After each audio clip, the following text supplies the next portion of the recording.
Can't. Can you?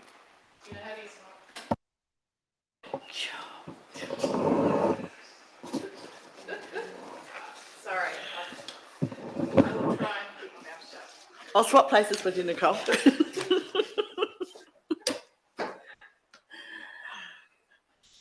Morena. Councillor Deborah Hassan, Chair of the Transport and Infrastructure Committee meeting Wednesday the 3rd of April 2024, welcoming all present to this meeting, and note that Sophie McGuinness is online and that I have an opening karakia.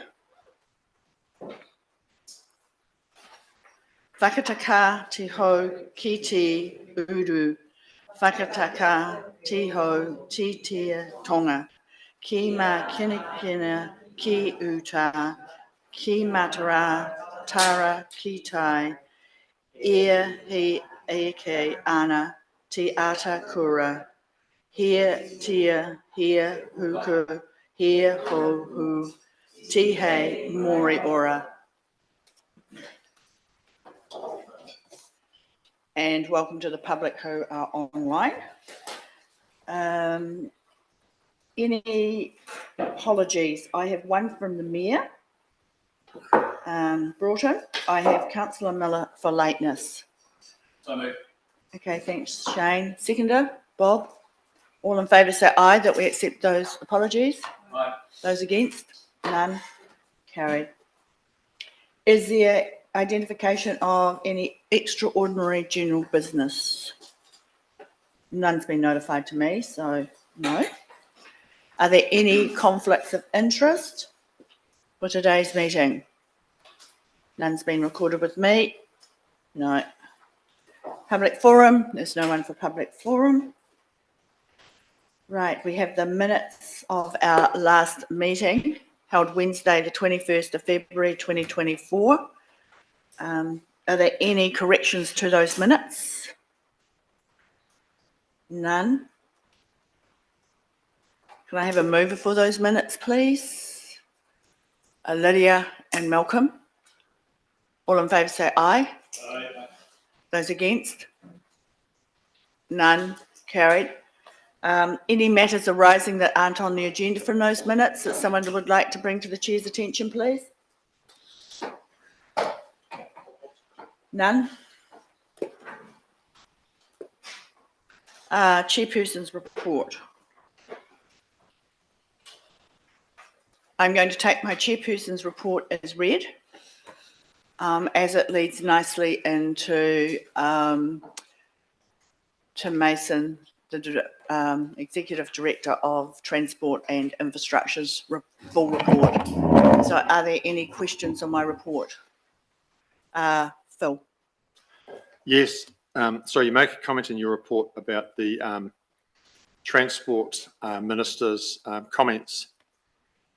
And I just wanted to, I've been thinking about his comments. And I think it's a clear indication from the government that they see police as owning the greatest share of the trauma on the Wakakote's road to zero by removing our ability to, in this instance, about speed reduction on rural roads, and also previous action that they've taken in terms of other speed-related restrictions that they've placed on us.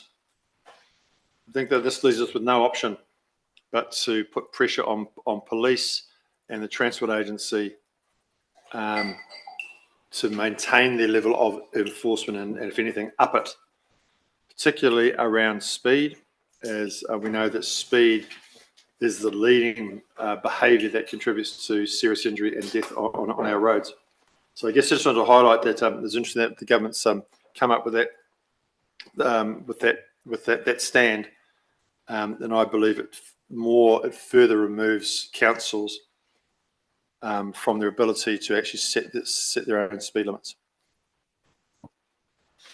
Thank you. So that was more a clarification with regards to my report than a question, or I guess it was a comment. Well, I guess the question would be, can you please make sure that this committee stays focused on that, and that as we go forward, we maintain a positive way of ensuring that transport across the district is safe. So my question is, would you please maintain our focus on that? Thank you. Megan? Yeah, kia ora. Just a comment on the local water done well.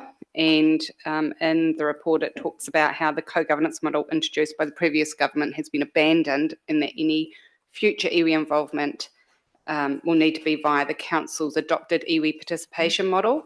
And for this particular kaupapa, there is no such model that currently exists between Selwyn District Council and the iwi, and that will need to be discussed.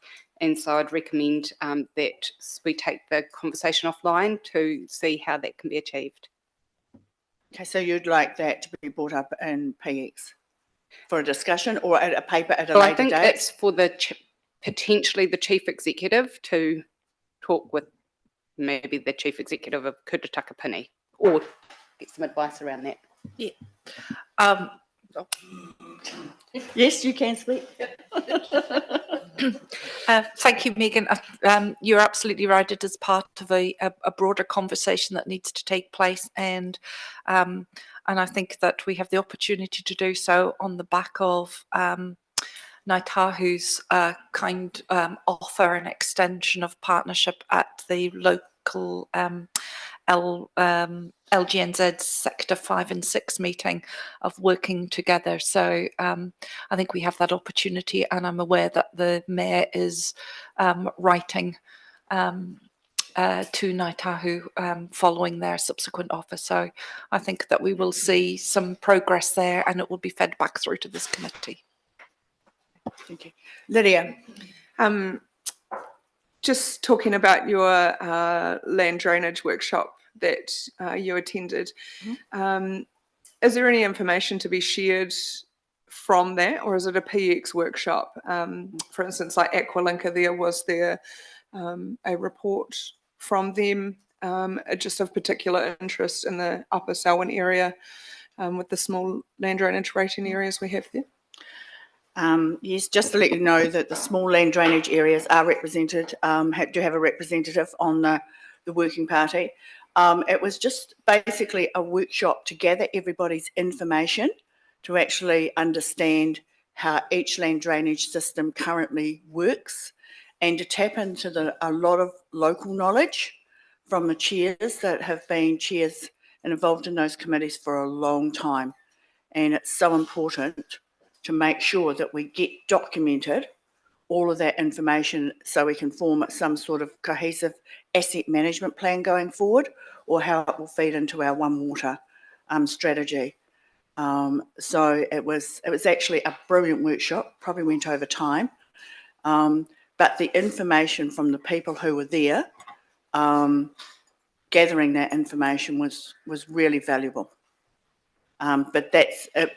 I'm not aware that any minutes were actually taken, because it was a workshop, but it will be put together, and I guess at some stage there will be a report coming back to this committee with regards to where we are going with land drainage. So brilliant. Thank you. Thank you.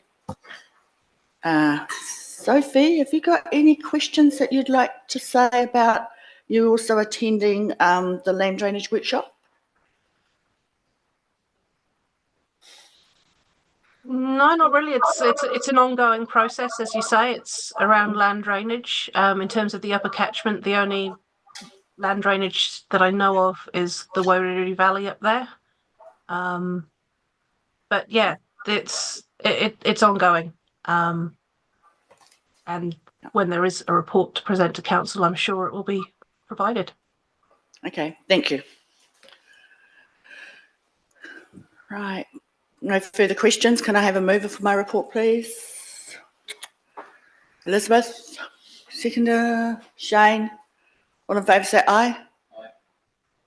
Those against? None. Carried. Right, now we move on to the Executive Director's report. Your turn, Tim.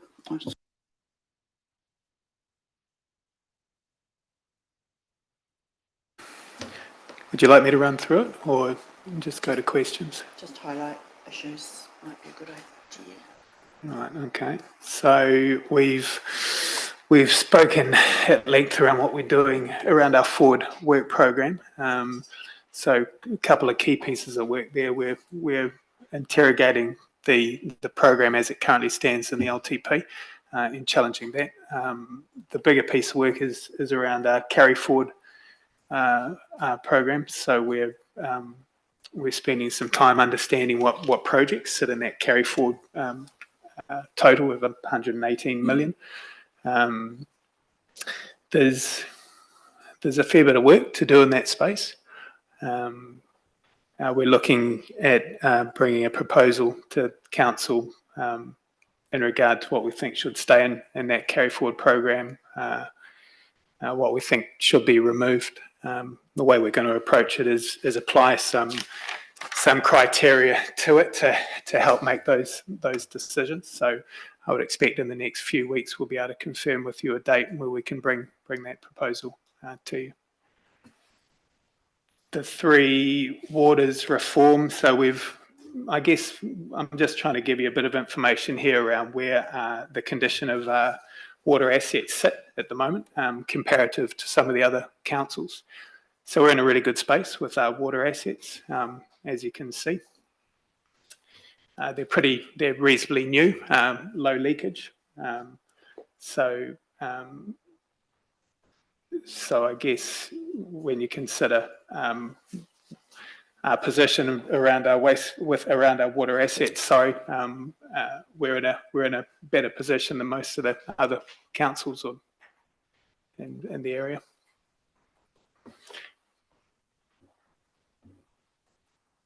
The interim speed management plan, we agreed that at the previous council meeting. That's really just a summary of where we're at and how long it's going to take to roll that out. Probably a 3-month program to roll those variable speed limits out. There's a fair bit of work going into the strategy to improve our capital works delivery capability. So quite a bit of work dealing with some legacy challenges in regard to our capital works, but at the same time we've got to look to the future. So what are we doing to improve our capability and make a step change in our delivery? So that outlines what we're doing there. I can go into more detail on that if you would like, or Tim, I think that would be really useful because we know that capital delivery has been one of the key challenges for the organisation. And councillors, I'm delighted with the lens that Tim has brought since he's come into the role around what opportunities we have. And so what you're doing is a really good quality improvement piece of work. So you've told me what you're doing. I'd like you to share that with councillors so they get an understanding and feel of what you're wanting to achieve. Yeah, sure. So I guess where this has originated from years of leading complex program delivery, and from my experience, there are a number of key areas that you've got to improve for effective, delivery of programs like this. The first is around your systems and processes. So we're currently lacking some really robust financial processes that support success for the team in regard to delivery. So there's a fair bit of work going on to identify what appropriate systems are required and making sure they're consistent across the group. So we're working on that at the moment. There's a big piece around procurement. So what's the most efficient way of getting this work to market? And we've got two parts to this. There's market and there's obviously our relationship with Cord. So we need to make sure that whatever program procurement strategy we've got in place, it's as efficient as possible and gets that work to market as quickly as possible. There's always a challenge around capability, no matter which organisation you're in. So we we're developing a strategy around identifying what the key competencies are required in regard to complex program delivery, where the gap analysis is in regard to that, and then putting a program together to address those gaps. Supply chain relationships. So it's interesting. I've spent a fair bit of time with industry over the last few weeks, just talking about how they engage with council, and the response is really positive. So they enjoy working with council. However, when it comes to an understanding of what our program of work looks like, it's pretty much non-existent. So for whatever reason, for a number of years, industry has not had a clear visibility of the pipeline of work coming down to them, which is critical if we're going to have this step change in our delivery. It's important that we're partnering with industry, and they've got a really clear understanding of what it is that we're delivering. So there's a bit of a process here. We need to understand what our program looks like, inclusive of our carry forward work. So what we're going to do. We need to understand what our procurement model is. So what's the most efficient and effective way of getting work to market? And then once we understand that, we need to be going out to industry with a really clear picture in regard to what we need them to support us to deliver. So that's the process. Timeframes are, well, this all needs to be in place by the 1st of July. So I would like at least the procurement strategy, a clear idea of how we're developing capability, and to have been out to industry and got some assurance from them that they can support us to deliver that program by the 1st of July and be up and running. So we're talking incremental improvement here. So what you're going to see is incremental improvement in regard to our delivery. Our financial reporting, you're going to see more accuracy in regard to our reporting. Our commercial position doesn't change. Our ability to report on it accurately does. So you're going to see more accuracy in regard to that, incrementally improving over the next year.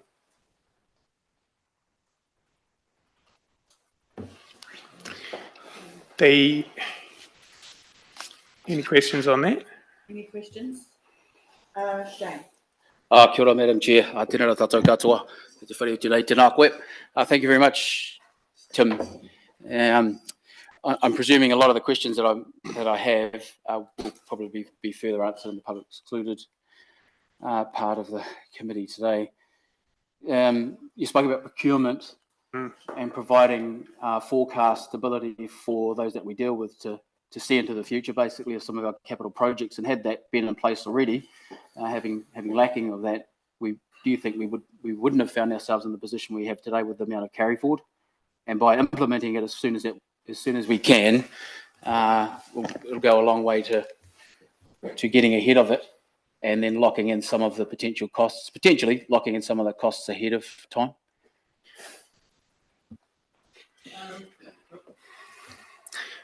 No, I think it would help. It certainly help to not get us into the situation we're in now. But I think there's a number of things that have contributed to the challenge that we have now. I think that there's got to be we've got to take a position that if we put something in the long-term plan, then we deliver on that. So there's been a history of rolling projects forward or carrying projects forward, and it wouldn't appear to me that there's been too much of an issue with that. Personally, coming from the private sector and program management, that would be a no-no for us. I think a big part of this is setting a clear expectation with the team that we don't roll projects forward anymore. That's been our biggest challenge, I think, Shane, is we've got a program of work that we see is important, with projects in that program of work that are important. But we've also got a significant number of projects sitting in our carry forward that we also need to deliver which is also important. So I think the guts of it is we can't deliver it all. And the feedback that we need to be giving, or I need to be giving to this council, is we cannot do this. You might want to do it, but we don't have the delivery capability to deliver it. So we need realistic programming, and we need to be able to deliver on what we're saying we're going to deliver. Thank you. Just a couple more questions. Are we asking about the rest of the report now, Madam Chair? Yes, you can if you want. I presume that the report later today will give us a priority of projects. It's one of the questions. If page, I think it is. If it's referring to PX, Shane, can we leave that to PX, Yep. please, and only deal with what's on Tim's report, please? Page 24, the signs for the schools, point number 2, I think it is. Have the signs been purchased, and are they still bilingual? Oh, and sorry, just acknowledging the team as well, the team there.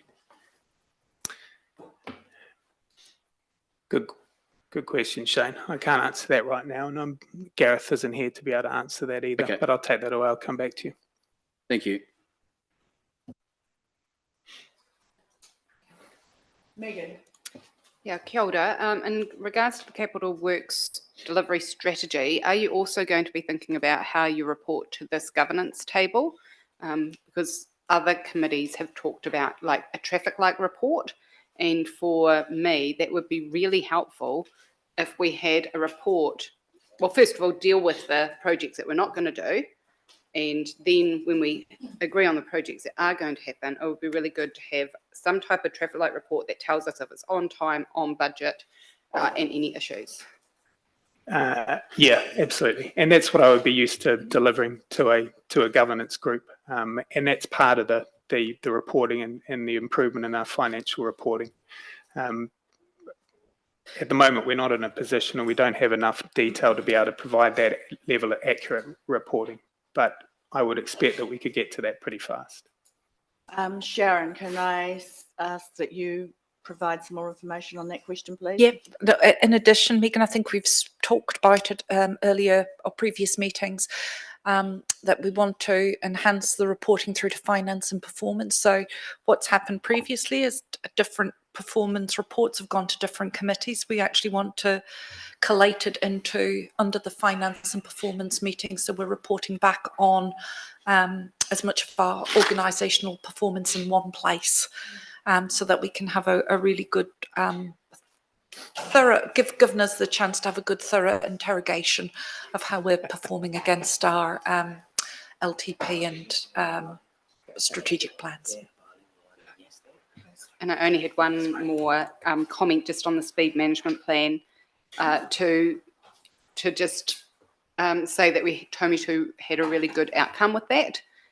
So when it was left at the last meeting, it was saying that we still had some concerns around our marae, but they were all resolved pretty quickly. So thank you. Right, great. Shane, I can confirm they are bilingual, the signs. Yeah. Phil? Actually, most of my questions have been asked, but I'm going to just say it's great to hear what you're saying in terms of just having the pipeline understanding from outside council, and that's great. I love the fact you're not going to be pushing jobs forward, and it will all be financially driven. It's brilliant, and yeah, all my questions were stolen by other people. Sharon? Thank you, and thank you, Deborah, for letting me ask questions. I think it's really important, Tim, as well, too, that part of what you're looking at is also about how we monitor contracts as well, and that's certainly a key item, so that when through procurement or when we pull contracts together, we do have an opportunity to improve how we monitor contracts and particularly the quality of the work that's undertaken as well. And you forgive me if you spoke to that and I didn't hear that, but that's an important part of your strategy, isn't it? Yep. And whether you want to offer any more information to sort of back that up, but it is a key part of the strategy. Yeah, so yeah, absolutely, and we'll play a part into the procurement strategy. looking at performance of the contracts. Can I just quickly follow up on that? Do you mind if I jump in front of you, Shane? No. That's okay, Phil. The part of your July deadline is to get that strategy in place and have the incremental plan in place, so it starts in July. Yeah. Okay. Thanks, Shane. Yeah. So just to confirm, we've got a busy year in the first year of the LTP, but we are set up well. We've got a good team. We've got a dedicated capital works team now. We've got a good strategy in place, and we're already seeing improvement, but it is going to be incremental throughout that first year. Elizabeth. So just looking at the estimated revised project budget, this is for the Pines wastewater pipeline. We don't have a fixed amount for that budget. Is it basically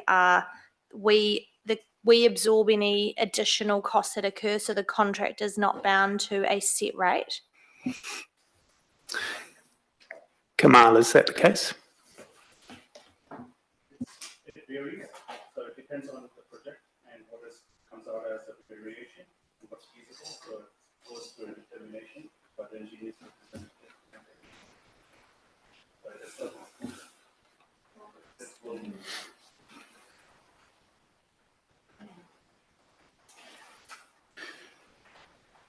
Shane. Thank you, Madam Chair, and thank you, Elizabeth, for asking that. The report today is for information. The information provided gives us in regards to that project, Kamal, an approximate value of 35.56, but doesn't discuss the lift of what it currently was or sits at. That aside, are you confident that the date of start work here, April 24, the team is starting work end of April 24, so what's currently in here looks set to go ahead?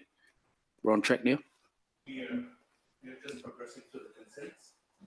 We're on the final stages of the consents, which is really nice. And on that determination,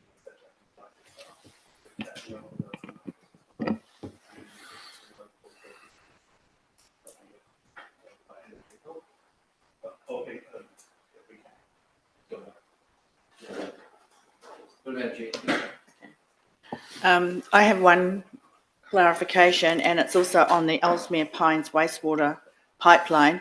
It's basically where it says, with regards to the Upper Selwyn huts, the consent expired in 2020. An extension of the consent is applied for through to June 2024, when the first season stage of the works was proposed to be completed. And then it says the extension of the consent has not been granted and is operating under the previously granted consent. If we don't have a consent by, or how are we progressing the extension of that consent with regards to the Upper Selwyn huts after June 2024? so the new consents that we are getting through from ECAN.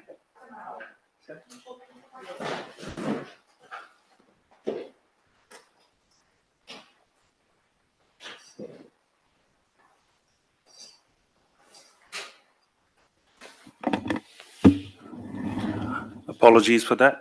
So the new consents that we are getting from ECAN will give us the new dates and the new timelines that we can, and the consent conditions that we will need to abide by. So at the moment, it is still under continuance, and ECAN are happy with that. Thank you. No further questions. Can I have a mover for Tim's report, please? Phil? Second, Nicole? All those in favour say aye. Aye. Those against? None. Declare it carried.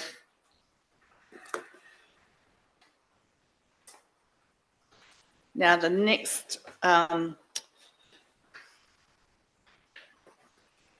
of the program is in public excluded, and the reason why, there is a reason why it is explained to the public that it is in public excluded.